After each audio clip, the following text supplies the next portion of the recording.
Okay, this is for my standard grade pupils who are writing essays about Don Paterson's poems Waking with Russell and The Thread. I hope it gives some kind of clarity or helps you to firm some of your ideas up. If you have any questions about the poems, do just get in touch. Tweet at Mr. Connor1 or go to www.mrconnor.com and you can contact me that way. Okay, I've put together a wee essay. Essentially, I'm just going to read the essay to you. Again, if you want to question anything in what I'm about to say, just get in touch. Don Paterson's sonnets about fatherhood, Waking with Russell and The Thread, form appropriate companion pieces in his 2003 collection Landing Light. Each poem looks at the impact of children upon his life and convey the profound changes that have overcome him in the process. The Thread is a poem that depends on its success largely on Paterson's use of an extended metaphor of flight. Jamie's birth is described as a landing, and the complications of birth which nearly killed him are conveyed in imagery of a plane crash. Paterson says that Jamie landed so hard he ploughed straight back into the earth. The phrase "into the earth" carries a clear connotation of Jamie being buried, especially considering the violence of his arrival. Remember, he ploughed straight back into the earth. The drama of his arrival is continued throughout, with Paterson talking of his fears as he waited for good news.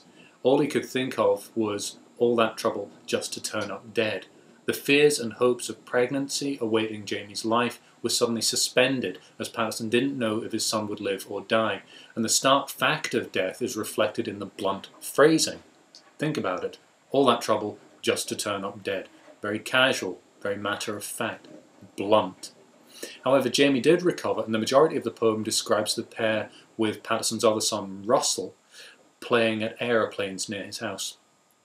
We're presented with a key image when Paterson describes the three as the great twin-engine swaying wingspan of us. The synecdoche represents the three, the poet with his sons, one under each arm, remember, like that, one here, conveying the sense of a plane with one engine under each wing. In this analogy, his sons are engines, and this suggests that they are things which give drive and power to his own life. The power of Jamie, who's now recovered, continues when the poet marvels that now his son is out-revving every engine in the universe. The hyperbole conveys the clear power and health that Jamie has found, and forms a poignant contrast with the weakness and desperation that Paterson felt while he was waiting for Jamie to recover. The theme of flight is concluded in the final lines, where Paterson again exaggerates the power of the boys, so far above their home like planes, looking down on the white dot of your mother waving. The final phrase is especially powerful because it stresses the freedom and power of the boys as a unit, but it also incorporates the notion that their mother is somehow guiding them home. In the metaphor, each member of the family forms a component, each necessary to the well-being of the whole. The sense of togetherness and purpose is reflected in Waking with Russell when Paterson talks of his life before his children arrived. He talks of being in the middle of life's path, mezzo del cammin, and not understanding what his purpose was. He explains that the true path was as lost to me as ever, that he had no strong sense of purpose. This listlessness, look it up, listlessness, was removed by the vigour of his new son Russell. Paterson uses the metaphor of life as a path when he suggests that Russell interrupted this meandering route, saying that you cut in front. But he also goes on to explain that Russell had taken his father out of the darkness and provided a path with purpose for him, when he says, Russell lit it as you ran. It's interesting to note that lit can be interpreted as a verb meaning to begin, providing an additional meaning that Russell specifically began Paterson's life anew for him, a rebirth. An idea that echoes with lines earlier in the poem when Paterson talks of rediscovering a smile he had lost through the course of his adult life. Russell's gift of purpose to his father's life is tied up with ideas of the poet now having hope for the future. He values his children so much he feels he must pledge himself forever. He must give himself to his children for the rest of his life. This sense of hope is reflected in the despair of his fear of losing Jamie in The Thread. Linked to this, when Paterson talks of the smile he shares with Russell, we see the clear symbolism of love, the love between father and son, sustaining both of them throughout their lives. He states that the true gift never leaves the giver, returned and redelivered. It goes on and on. The intimacy of the image is especially moving because Paterson smiles at his son, which causes his son to smile even more back at Paterson, which causes Paterson to smile even more back at his son, and on and on and on. The gift of love for one another passes back and forth, becoming ever stronger, but always returned. This love becomes almost too much for either of the men to contain as the smile poured through us like a river. The simile conveys both the quantity of happiness but also the power, as though it couldn't be restrained like a river.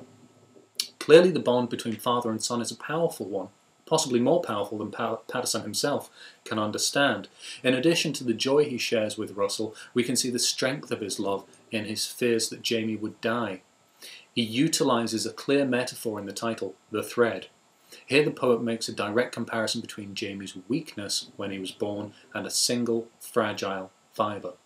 The anxiety, the fear, is palpable when he writes, "They don't know how it held." Such was the weakness of his one breath that his grasp on life nearly slipped away immediately. While Paterson can express love through how much he values what he has, he can also make a similar expression through what he nearly lost. Both poems are straightforwardly about love, and each finishes with a couplet that restates the effect fatherhood has had upon his life. When he reflects on how fine it is, this waking among men, we can read it as a straight-ahead narrative, just retelling the story of how he and Russell woke together with this intimacy of lovers. But it also suggests a metaphorical reading, that Paterson is reawakening and rediscovering something that had been lost to him, his own innocence. This is Blakean. Remember William Blake, Innocence and Experience? It's almost Blakean in its admiration for the innocence of childhood and its suspicion of hard-pressed adulthood. The final couplet of The Thread, note both poems are sonnets, a form traditionally reserved for romantic love, and they would always end with a couplet. The final couplet of The Thread is about how there is a new thread holding all of us. Far from a thing of weakness, as it was at the start of the poem, the thread has a new interpretation altogether more powerful as something that's actually binding a family together. In each of these poems, Paterson, within the confines of a sonnet's iambic pentameter, manages to articulate through surface and deeper meanings the life-changing power of fatherhood. Each poem is addressed to one of his sons, but there are clear universal ideas of love and what it means to love one's children in both. I hope that was useful. If you need to get in touch, you know the usual channels.